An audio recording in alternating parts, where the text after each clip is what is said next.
السلام علیکم ورحمۃ اللہ وبرکاتہ۔ الحمد للہ علی احسانہ والشکر لہ علی توفیقہ وامتنانہ والصلاة والسلام علی رسولہ اما بعد۔ برادران اسلام، آج آپ حضرات کی خدمت میں ایک انتہائی اہم موضوع لے کر کے حاضر ہوا ہوں۔ اس موضوع پر روشنی ڈالنے سے پہلے دو مسائل کو سمجھنا ضروری ہے۔ سب سے پہلی چیز، آپ یہ جانیں کہ اسلام کے اندر، شریعت کے اندر کوئی بھی عبادت، کوئی بھی نیکی اسی صورت میں قابل قبول ہوگی جب اس کے اندر دو شرطیں پائی جائیں۔ نمبر ایک، وہ عبادت اور قربت اور نیکی خالص اللہ رب العالمین کے لیے ہو، اللہ رب العالمین کی رضا کے لیے کیا جائے، اللہ رب العالمین کو خوش کرنے کے لیے کیا جائے۔ دوسری شرط یہ ہے کہ وہ عمل اور وہ نیکی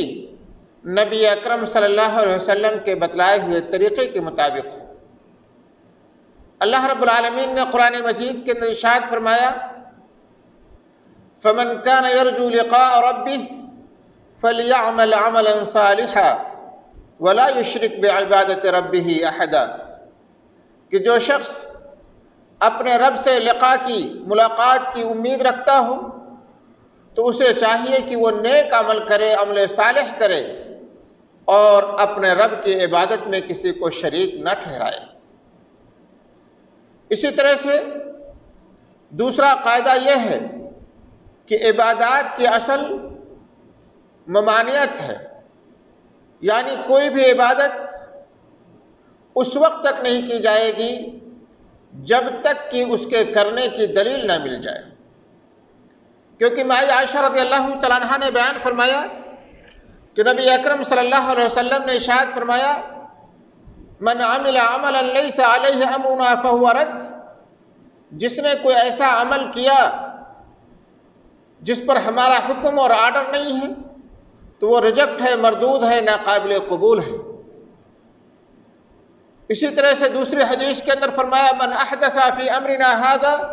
ما لیس منہ فہو رد، جس نے اس دین کے اندر، ہماری اس شریعت کے اندر کوئی نئی چیز ایجاد کی جس کا ہم نے آرڈر نہیں دیا ہے تو وہ ریجیکٹ ہے، ناقابل قبول ہے۔ ان دونوں قاعدوں کو جان لینے کے بعد بہت سارے مسائل کا سمجھنا آسان ہو جاتا ہے۔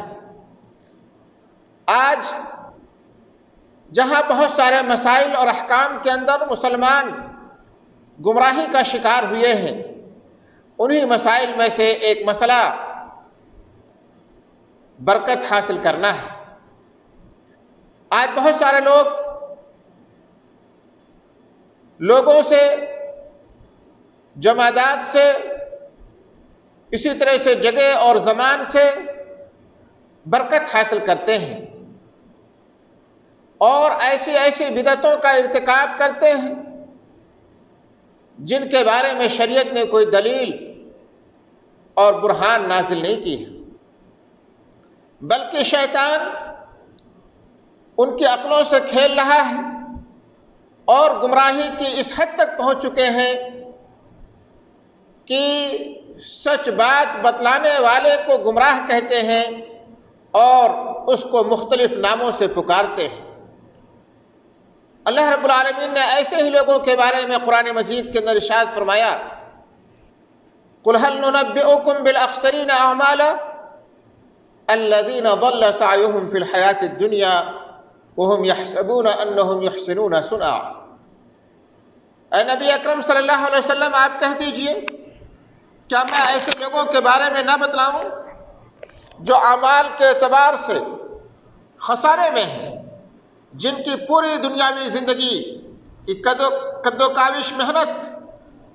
رائگاں ہو جائے گی اور وہ گمراہی کا شکار ہیں، حالانکہ وہ سمجھ رہے ہیں کہ ہم نیکی کا کام کر رہے ہیں۔ دوستو، اسلام کے اندر کسی کی بھی ذات سے تبرک حاصل کرنا جائز اور درست نہیں ہے، سوائے اسی ذات سے جائز اور درست ہے جس کے بارے میں شریعت نے اجازت دی ہے۔ اور شریعت نے صرف اور صرف نبی اکرم صلی اللہ علیہ وسلم کی ذات سے تبرک اور برکت حاصل کرنے کو جائز قرار دیا ہے۔ اور اس سلسلے میں بہت ساری روایتیں ملتی ہیں کہ صحابہ کرام آپ کے بالوں سے برکت حاصل کرتے تھے، آپ کے تھوک سے برکت حاصل کرتے تھے، آپ کے جوٹھے سے، آپ کے پسینے سے، آپ کے وضو کے پانی سے، اور آپ کے اس لباس سے جو آپ کے جسم سے ٹچ ہوا ہوتا تھا، ان تمام چیزوں سے برکت حاصل کیا کرتے تھے، کیونکہ اللہ رب العالمین نے ان کے اندر برکت دی تھی، جس کے ذریعے سے مریض کو شفا ملتی تھی، جس کے ذریعے سے دنیا اور آخرت میں فائدہ ملتا تھا۔ لیکن ساتھ ہی ساتھ صحابہ کرام کا یہ اعتقاد بھی ہوتا تھا کہ اس خیر کو عطا کرنے والا، برکت کو دینے والا صرف اور صرف آسمان اور زمین کا رب ہے۔ یاد رکھو دوستو، اللہ کے رسول اکرم صلی اللہ علیہ وسلم کی ذات سے تبرک حاصل کرنا جائز اور درست ہے، لیکن نبی اکرم صلی اللہ علیہ وسلم کی وفات کے بعد یہ تبرک کا سلسلہ ختم ہو گیا، کیونکہ چند ہی دنوں کے بعد نبی اکرم صلی اللہ علیہ وسلم کے کپڑے اور بال اور اسی طرح سے دوسری چیزوں کا پتہ نہیں تھا۔ آج نبی اکرم صلی اللہ علیہ وسلم کی وفات کو تقریباً 1400 سال سے زیادہ کا عرصہ گزر چکا ہے، حالات بالکل بدل چکے ہیں۔ آج کسی بھی چیز کے بارے میں یہ نہیں کہا جا سکتا ہے یقینی طور پر کہ یہ نبی اکرم صلی اللہ علیہ وسلم کا لباس ہے، یا یہ نبی اکرم صلی اللہ علیہ وسلم کا بال ہے، یا یہ نبی اکرم صلی اللہ علیہ وسلم کا جوتا ہے۔ جبکہ ہم اور آپ سبھی جانتے ہیں کہ ہمارے معاشرے اور سوسائٹی کے اندر آج بہت ساری ایسی چیزیں دیکھنے اور سننے کو ملتی ہیں جن کے بارے میں یہ دعویٰ کیا جاتا ہے کہ یہ نبی اکرم صلی اللہ علیہ وسلم کا بال ہے۔ اس لیے دوستو، یاد رکھیں کہ نبی اکرم صلی اللہ علیہ وسلم کی وفات کے بعد اب کسی اور کی ذات سے وسیلہ طلب کرنا جائز اور درست نہیں ہے۔ کیوں؟ کیونکہ صحابہ کرام نے آپ صلی اللہ علیہ وسلم کی وفات کے بعد کسی دوسرے شخص سے برکت نہیں حاصل کی، کسی دوسرے شخص کی ذات، کسی دوسرے کی ذات کو برکت کے لیے جائز اور درست نہیں سمجھا۔ اگر یہ عمل جائز اور درست ہوتا تو یقیناً صحابہ کرام جو نیکی کے کاموں میں سبقت کرنے والے تھے، ضرور ان کا ثبوت ملتا۔ اسی طرح سے دوستو، شرک کے ذرائع کو بند کرنے کے لیے بھی ضروری ہے کہ نبی اکرم صلی اللہ علیہ وسلم کی وفات کے بعد کسی اور کی ذات سے برکت نہ حاصل کی جائے، کیونکہ اگر صالحین اور اولیاء اکرام کے نشانات اور ان کی ذات سے تبرک حاصل کرنا جائز ہوتا یا اس کو جائز قرار دے دیا جائے تو انسان اس کے اندر غلو کا شکار ہو جائے گا اور اللہ رب العالمین کے علاوہ ان کی عبادت کرنے لگے گا۔ ہاں، آپ صالحین اور اولیاء اکرام کی مجلسوں میں شرکت کر کے ان سے برکت حاصل کر سکتے ہیں، کیونکہ ان کی مجلسوں میں مختلف قسم کی برکتیں نازل ہوتی ہیں۔ مثال کے طور پر آپ ان کی مجلسوں میں شریک ہوں، ان کے علم سے فائدہ اٹھائیں، ان کے وعظ و نصیحت کو سنیں، دعاؤں کی مجلس میں شریک ہو کر کے فائدہ اٹھائیں، اور آپ جانتے ہیں کہ وہ ذکر کی مجلسیں ہوتی ہیں اور ذکر کی مجلسوں میں شامل ہونے والوں پر اللہ رب العالمین کی طرف سے برکتیں نازل ہوتی ہیں۔ اس کے علاوہ ان کی ذات سے، ان کے لباس سے یا ان کے جسم کو اپنے جسم کے سے ٹچ کرنے سے برکت نہیں حاصل ہوتی ہے۔ اسی طرح سے دوستو، ان جگہوں سے برکت حاصل کرنا جہاں نبی اکرم صلی اللہ علیہ وسلم چل کر کے گئے ہیں، یا جہاں آپ صلی اللہ علیہ وسلم بیٹھے تھے، یا جہاں آپ نے اتفاقاً نماز پڑھی ہو، یا نبی بنائے جانے سے پہلے آپ جس جگہ جا کر کے عبادت کیا کرتے تھے، ان جگہوں پر چلنا اور ان جگہوں کی زیارت کرنا نماز پڑھنے کی غرض سے یا اسی طرح سے برکت حاصل کرنے کی غرض سے جائز اور درست نہیں ہے۔ نہ نبی اکرم صلی اللہ علیہ وسلم نے اس کا حکم دیا ہے، اور نہ ہی خلفائے راشدین کے زمانے میں اس کا ثبوت ملتا ہے، اور نہ ہی اس بات کا ثبوت ملتا ہے کہ صحابہ کرام آپ صلی اللہ علیہ وسلم کی وفات کے بعد کبھی غار حرا میں گئے ہوں یا ایسی جگہوں پر گئے ہوں جہاں نبی اکرم صلی اللہ علیہ وسلم عبادت کیا کرتے تھے، بلکہ حضرت عمر بن خطاب رضی اللہ تعالیٰ عنہ نے تو اس درخت کو کاٹنے کا حکم دیا تھا جس درخت کے نیچے بیٹھ کر کے حدیبیہ کے موقع پر نبی اکرم صلی اللہ علیہ وسلم نے صحابہ کرام سے بیعت لی تھی۔ کیوں؟ اس وجہ سے کہ دیکھا تھا کہ کچھ لوگ اس سے برکت حاصل کرنے لگے ہیں۔ تو دوستو، نبی اکرم صلی اللہ علیہ وسلم کا ارشاد ہے کہ من ادرکہ الصلاۃ فی ھذا المسجد، یعنی جس کو اس مسجد میں نماز پڑھنے کا وقت مل جائے وہ اس مسجد میں نماز پڑھ لے جہاں آپ صلی اللہ علیہ وسلم نے نماز پڑھی تھی، لیکن تتبع اور قصد کر کے وہاں پر جانا جائز اور درست نہیں ہے۔ اسی طرح سے ہمارے ملکوں کے اندر آج کل بعض لوگ نبی اکرم صلی اللہ علیہ وسلم کی قبر سے برکت حاصل کرتے ہیں، اور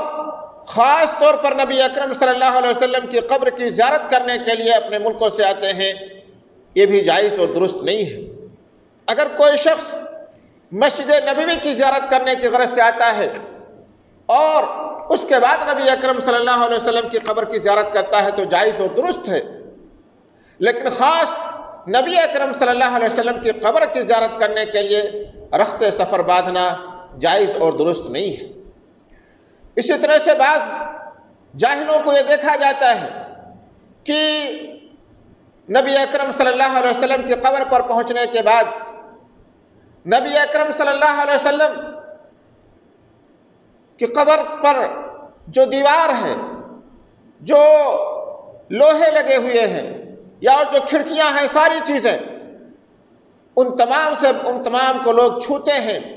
اور اس کے بعد اپنے جسم سے ٹچ کرتے ہیں اور یہ سمجھتے ہیں کہ اس سے برکت حاصل ہوگی۔ یاد رکھو دوستو، ان تمام چیزوں سے برکت نہیں حاصل ہو سکتی ہے۔ برکت انہی چیزوں سے حاصل ہوگی جن چیزوں سے نبی اکرم صلی اللہ علیہ وسلم نے حاصل کرنے کا حکم دیا ہے۔ آج ہم میں سے بہت سارے لوگ جن چیزوں سے برکت حاصل کرنا چاہیے اس کو چھوڑ کر کے ان وسائل اور ان ذرائع کو استعمال کرتے ہیں جن سے نبی اکرم صلی اللہ علیہ وسلم نے منع فرمایا ہے۔ مثال کے طور پر اللہ رب العالمین کے ذکر سے ہمیں اور آپ کو برکت حاصل کرنا چاہیے۔ کوئی بھی کام شروع کرنے سے پہلے ہمیں بسم اللہ پڑھنا چاہیے، نبی اکرم صلی اللہ علیہ وسلم پر درود و سلام بھیجنا چاہیے، اور ان اعمال کو کر کے ہمیں اللہ رب العالمین سے برکت کی امید رکھنا چاہیے۔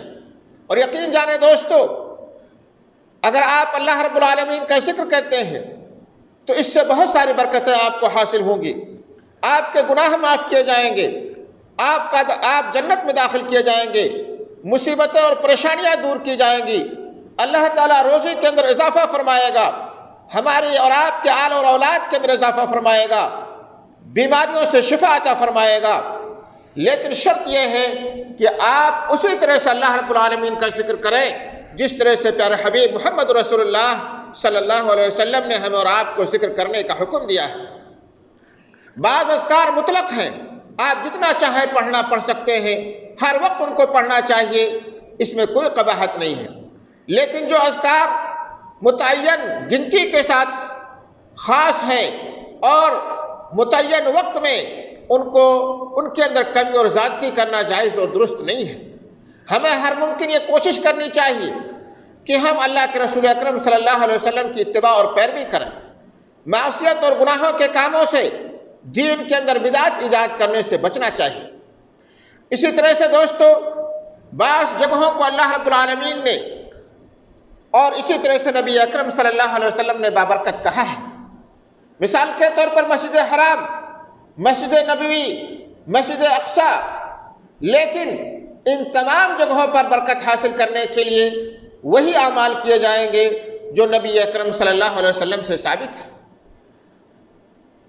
مثال کے طور پر خانہ کعبہ کے اندر یا مسجد حرام کے اندر برکت حاصل کرنے کے لیے اس کا طواف کیا جائے گا، اس کی طرف منہ کر کے نماز پڑھی جائے گی۔ یہ نہیں کہ وہاں پہنچ کر کے آپ اس کے در و دیوار سے یا اسی طرح سے اپنے جسم کو اس سے ٹچ کریں اور اس سے برکت حاصل کریں، کیونکہ نبی اکرم صلی اللہ علیہ وسلم سے حجر اسود اور رکن یمانی کے علاوہ کسی اور چیز کا چومنا اور چھونا ثابت نہیں ہے۔ اب اگر ہم اور آپ کسی اور چیز کو چومتے ہیں، چاٹتے ہیں یا اپنے جسم سے ٹچ کرتے ہیں تو سنت کے خلاف ہے۔ اسی طرح سے دوستو، نبی اکرم صلی اللہ علیہ وسلم نے مکہ، مدینہ اور شام کے بارے میں فرمایا کہ یہ بابرکت جگہیں ہیں، اور یہاں پر اگر آپ قیام کریں تو آپ اللہ کے حقوق کو ادا کریں، اللہ کے حدود کی رعایت کریں اور وہ اعمال کریں جن کو نبی اکرم صلی اللہ علیہ وسلم نے کرنے کا حکم دیا ہے۔ شریعت اسلامیہ کے اندر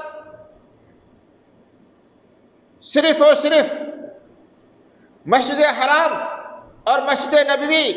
اور مسجد اقصی کی طرف رخت سفر باتنا جائز ہے، اور اس کے علاوہ کسی اور مسجد کی طرف سفر بات کر کے جانا جائز اور درست نہیں ہے۔ علامہ ابن قیم رحمۃ اللہ علیہ نے لکھا ہے کہ روئے زمین پر کوئی بھی ایسی جگہ نہیں ہے جس کا چومنا اور اسی طرح سے اس کو چھونا جائز اور درست ہو سوائے حجر اسود اور رکن یمانی کے، کیونکہ حجر اسود اور رکن یمانی کے بارے میں نبی اکرم صلی اللہ علیہ وسلم سے ثبوت ملتا ہے، اور اس کو چھونے سے اور چومنے سے گناہ معاف ہوتے ہیں۔ اسی وجہ سے شیخ ابن باز رحمۃ اللہ علیہ سے جب پوچھا گیا تو کہا مقام ابراہیم کو چھونا یا اسی طرح سے کعبہ کے در و دیوار کو چھونا یا اسی طرح سے کسوۃ الکعبہ کو چھونا یہ جائز اور درست نہیں ہے، اور شریعت کے اندر اس کی کوئی اصل نہیں ملتی ہے، اور نہ ہی نبی اکرم صلی اللہ علیہ وسلم نے ایسا کیا ہے، بلکہ آپ نے صرف اور صرف حجر اسود کو چوما ہے اور اسی طرح سے رکن یمانی کو ٹچ کیا ہے۔ ہاں، اس بات کا ثبوت ملتا ہے کہ جب آپ کعبہ کے اندر داخل ہوئے تو کعبہ کے اندر آپ نے اپنے سینے کو، اپنے دونوں بازوؤں کو کعبہ کی دیوار سے ٹچ کیا تھا، اور اس کے کنارے میں اللہ اکبر کی آواز اور صدا لگائی تھی، لیکن باہر آپ نے ایسا کوئی عمل نہیں کیا تھا۔ اس لیے دوستو، جو لوگ باہر کسوۃ الکعبہ کو یا اس کی در و دیوار کو چومتے اور چاٹتے ہیں اور اس سے برکت